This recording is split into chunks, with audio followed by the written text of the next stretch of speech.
Question. UNDP యొక్క inspiring India పత్రిక యొక్క ప్రాథమిక లక్ష్యం ఏమిటి? Option A. భారతీయ సంస్కృతి మరియు పర్యాటక రంగాన్ని ప్రోత్సహించడం. Option B. క్రీడలలో భారతదేశం సాధించిన విజయాలను ప్రదర్శించడం.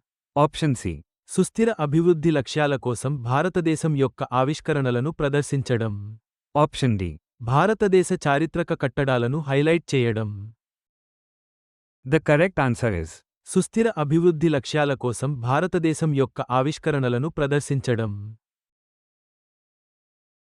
క్వశ్చన్. భారతదేశ జీడీపీ గత 10 సంవత్సరాలలో దాదాపు రెట్టింపు అయింది. భారతదేశ జీడీపీ యొక్క ప్రస్తుత అంచనా విలువ ఎంత? Option A. $2 మరియు 10 సెంట్లు ట్రిలియన్లు. Option B. $3 మరియు 50 సెంట్లు ట్రిలియన్లు. Option C. $4 మరియు 20 సెంట్లు ట్రిలియన్లు. Option D. $5 మరియు 0 సెంట్లు ట్రిలియన్లు. The correct answer is $4 మరియు 20 సెంట్లు ట్రిలియన్లు. క్వశ్చన్. పీఎం సూర్యఘర్ ముఫ్త్ బిజ్లీ యోజన యొక్క ప్రాథమిక లక్ష్యం ఏమిటి? Option A. ఎల్ఈడి పంపిణీ ద్వారా శక్తి పరిరక్షణను ప్రోత్సహించడం. Option B. సరసమైన ధరలో రూఫ్టాప్ సోలార్ వ్యవస్థాపనను అందించడం. Option C. విద్యుత్ గ్రిడ్ మౌలిక సదుపాయాలను మెరుగుపరచడం. Option D. గ్రామీణ గృహాలకు విద్యుత్ బిల్లులను సబ్సిడీ చేయడం. The correct answer is సరసమైన ధరలో రూఫ్టాప్ సోలార్ వ్యవస్థాపనను అందించడం. క్వశ్చన్. ఏ అంతర్జాతీయ సంస్థ ఇటీవల పాకిస్తాన్ కోసం $1.3 కోట్ల రుణాన్ని ఆమోదించింది? Option A. ప్రపంచ బ్యాంకు. Option B. ఆసియా అభివృద్ధి బ్యాంకు. Option C. అంతర్జాతీయ ద్రవ్యనిధి IMF. Option D. New development bank.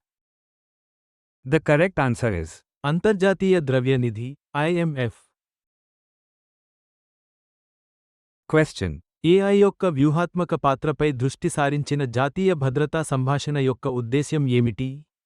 Option A. విద్యలో ఏఐ. Option B. ఆరోగ్య సంరక్షణలో ఏఐ. Option C. భారతదేశ సైనిక సంసిద్ధతలో ఏఐ.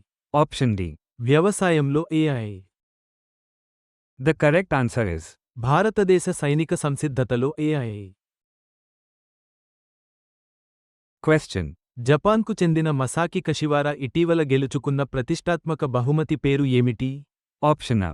గణిత శాస్త్రంలో నోబెల్ బహుమతి. Option B. Fields medal. Option C. Abel బహుమతి. Option D. Turing award. The correct answer is Abel బహుమతి. క్వశ్చన్. దేశీయంగా అభివృద్ధి చేయబడుతున్నది మరియు ఎయిమ్స్ ఢిల్లీలో ఏమి వ్యవస్థాపించబడుతుంది? Option A. కొత్త శస్త్రచికిత్స రోబోట్. Option B. భారతదేశపు మొట్టమొదటి స్వదేశీ ఎంఆర్ఐ యంత్రం. Option C. అధునాతన రోగనిర్ధారణ ప్రయోగశాల. Option D. అత్యాధునిక క్యాన్సర్ చికిత్స విభాగం. The correct answer is భారతదేశపు మొట్టమొదటి స్వదేశీ ఎంఆర్ఐ యంత్రం. క్వశ్చన్. ఇటీవల 26 మిలియన్ గెలాక్సీలను మ్యాపింగ్ చేసిన తన మొదటి డేటాను ఏ సంస్థ విడుదల చేసింది? Option A. NASA. Option B. ISRO. Option C. Isa. Euclid telescope. Option D. జేఏఎక్స్ఏ. The correct answer is Isa. Euclid telescope. Question. విద్యార్థుల కోసం పుస్తకాలు మరియు యూనిఫామ్ల కొనుగోలుకు సంబంధించి ఢిల్లీ ప్రభుత్వం ఇటీవల ఏమి చర్య తీసుకుంది? Option A. పాఠశాల సామాగ్రి కోసం సబ్సిడీలను పెంచింది. Option B. అన్ని పాఠశాలలకు ఒకే యూనిఫామ్ విక్రేతను తప్పనిసరి చేసింది. Option C. విద్యార్థులు నిర్దిష్ట దుకాణాల నుండి కొనవలసిందిగా పాఠశాలలు ఒత్తిడి చేయకుండా నిషేధించింది. Option D. ఉచిత పాఠ్యపుస్తకాలను పంపిణీ చేయడానికి ఒక కొత్త కార్యక్రమాన్ని ప్రారంభించింది. The correct answer is విద్యార్థులు నిర్దిష్ట దుకాణాల నుండి కొనవలసిందిగా పాఠశాలలు ఒత్తిడి చేయకుండా నిషేధించింది. క్వశ్చన్. మహారాష్ట్రలో మౌలిక సదుపాయాలు మరియు పునర్నిర్మాణ ప్రాజెక్టుల కోసం 25,000 కోట్ల మావుపై ఏ సంస్థ సంతకం చేసింది? Option A. లార్సెన్ మరియు Toubro. Option B. Tata projects. Option C. NBCC, national buildings construction corporation. Option D. Reliance infrastructure. The correct answer is NBCC, national buildings construction corporation. Question. భారతదేశంలో ఇటీవల ప్రారంభించబడిన న్యూ పాంబన్ రైలు వంతెన ఏ రకమైన వంతెన? Option A. సస్పెన్షన్ వంతెన, Option B. Cable stayed వంతెన, Option C. Vertical lift వంతెన, Option D. Arch వంతెన. The correct answer is. Vertical lift వంతెన. Question. తప్పుదారి పట్టించే ప్రకటనలపై ఇటీవల సుప్రీంకోర్టు ఇచ్చిన తీర్పును కింది ప్రకటనలలో ఏది ఉత్తమంగా వివరిస్తుంది? Option A. ప్రముఖుల ఆమోదాలను నిషేధించాలని సుప్రీంకోర్టు ఆదేశించింది. Option B.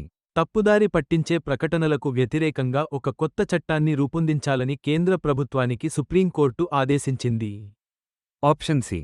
ఫిర్యాదులను పరిష్కరించడానికి ఫిర్యాదుల పరిష్కార ప్యానెల్లను ఏర్పాటు చేయాలని రాష్ట్రాలకు సుప్రీంకోర్టు ఆదేశించింది. Option D. తప్పుదారి పట్టించే ప్రకటనలకు జరిమానాలను సుప్రీంకోర్టు నేరంగా పరిగణించదు. The correct answer is. ఫిర్యాదులను పరిష్కరించడానికి ఫిర్యాదుల పరిష్కార ప్యానెల్లను ఏర్పాటు చేయాలని రాష్ట్రాలకు సుప్రీంకోర్టు ఆదేశించింది. Question. ఉత్తరాఖండ్ తర్వాత యూనిఫామ్ సివిల్ కోడ్ (యూసీసీ) ను అమలు చేయడానికి ఏ రాష్ట్ర ప్రభుత్వం సిద్ధంగా ఉంది? Option A. Uttar Pradesh, Option B. Madhya Pradesh, Option C. Gujarat, Option D. Karnataka.